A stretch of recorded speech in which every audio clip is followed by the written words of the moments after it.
వాసిరెడ్డి పద్మకి కూటమి నుంచి ఒక షాక్. ఒక రకంగా చెప్పాలంటే కూటమి పార్టీల్లో అంటే జనసేన టీడీపీలోకి జాయిన్ అవ్వడానికి ఏదైతే ఈవిడ ప్రయత్నాలు చేస్తున్నారో ఇప్పుడు ఆవిడికి బ్రేకులు పడ్డాయి. ఒక రకంగా కూటమిలో అందులో ముఖ్యంగా టీడీపీలో జాయిన్ అవ్వాలంటే చాలా కీలకమైన క్లిష్ట పరిస్థితులు వచ్చాయని మనం అయితే చెప్పుకోవచ్చు. గతంలో వైఎస్ఆర్సీపీ పార్టీలో ఉండి అధికారంలో ఉన్నా లేకపోయినా సరే జగన్మోహన్ రెడ్డి గారు ఏ పని చెప్తే ఆ పని, ఎవరిని దూషించమంటే దూషించడం అయితే జరిగేది. తన నోటికి పొదును చెప్పడం జరిగేది. జగన్మోహన్ రెడ్డి గారు అధికారంలోకి వచ్చినప్పుడు తనని మహిళా కమిషన్ చైర్మన్ చేస్తామని చెప్పారు, ఆల్రెడీ చేశారు. గతంలో ఎన్నో దారుణాలు జరిగినా కానీ వాసిరెడ్డి పద్మ గారు చాలా విషయాల్లో స్పందించలేదు. అయితే అప్పుడు వచ్చిన నెగిటివ్ ఏదైతే ఉందో ఆ నెగిటివ్ అనేది ఇప్పటికీ కూడా స్టిల్ కంటిన్యూ అవుతుందని మనం అయితే చెప్పుకోవచ్చు. ఎందుకంటే 2024 ఎన్నికల్లో ఈవిడ ప్రత్యక్ష ఎన్నికల్లో ఎమ్మెల్యే స్థానం కోసం అని చెప్పి చాలా శతవిధాలుగా ప్రయత్నం చేశారు. కానీ ఎక్కడా కూడా జగన్మోహన్ రెడ్డి గారు ఈవిడికి ఛాన్స్ ఇవ్వకపోవడంతో ఆవిడ కొంత డేలా పడడం అయితే జరిగింది. కానీ 2024 ఎన్నికల్లో వైఎస్ఆర్సీపీ పార్టీ ఎప్పుడైతే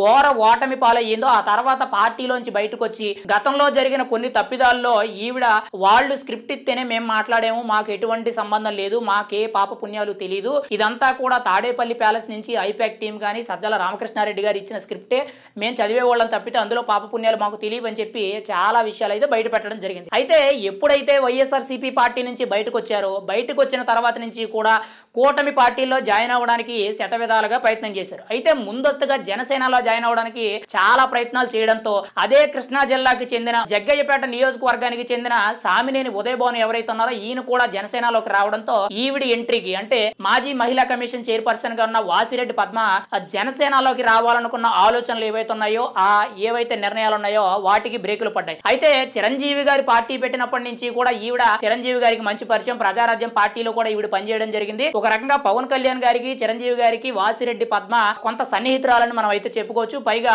ఒకటే సామాజిక వర్గం అని కూడా మనం అయితే చెప్పుకోవచ్చు. అయితే ఈ సమీకరణాలు పక్కకు పెట్టుకుంటే జనసేనలోకి రావడం అనేది అక్కడ కొంత దూరం అయితే జరిగింది. ఆ తర్వాత టీడీపీలోకి జాయిన్ అవ్వడానికి శతవిధాలుగా ప్రయత్నం చేస్తున్నప్పుడు టీడీపీ ఎంపీ అయిన కేసినేని చిన్నితో చర్చలు సంప్రదింపులు జరపడంతో ఆయన కేసినేని చిన్ని ఎవరైతే ఉన్నారో ఆయన లోకేష్ గారి టీంలో కీలకం కాబట్టి ఖచ్చితంగా ఆయన మాట లోకేష్ గారు వింటారు కాబట్టి ఆ విధంగా వెళ్తే బాగుంటుందని చెప్పి చాలా ప్రయత్నాలు చేయడం జరిగింది. లోకేష్ గారు కూడా దాదాపుగా 99% వరకు కూడా ఓకే చెప్పారు. కానీ చివరి నిమిషంలో రీసెంట్ గా మహానాడు కార్యక్రమంలో ఏదైతే వైఎస్ఆర్సీపీ పార్టీ నుంచి వచ్చిన కోవట్లు ఎవరైతే ఉన్నారో వాళ్ళ మీద ఫైర్ అవ్వడం జరిగిందో ఇప్పుడు పార్టీలోకి వచ్చే వాళ్ళందరినీ కూడా ఫిల్టర్ చేయాలి, వాళ్ళందరినీ కూడా అంగీకారం తీసుకున్న తర్వాత వ్యతిరేకత వస్తే తీసుకునే అవకాశమే లేదు, వాళ్ళు ఎంత పెద్ద నాయకులు అని చెప్పి ఇప్పుడు టీడీపీ అధిష్టానం నుంచి కొన్ని రూల్స్ అండ్ రెగ్యులేషన్స్ అయితే విధించడం జరిగింది. అయితే నారా లోకేష్ ఓకే చెప్పారు కానీ చంద్రబాబు నాయుడు గారి దృష్టికి ఈ విషయం వెళ్లేసరికి చంద్రబాబు నాయుడు గారు ముందు గ్రౌండ్ లెవెల్లో ఉమ్మడి కృష్ణా జిల్లాలో వాసిరెడ్డి పద్మకు సంబంధించి టీడీపీ నాయకులు అసలు ఏమనుకుంటున్నారు, వ్యతిరేకత ఎలా ఉంది, పాజిటివ్స్ ఎలా ఉన్నాయి, చేర్చుకుంటే మంచిదా కాదని చెప్పి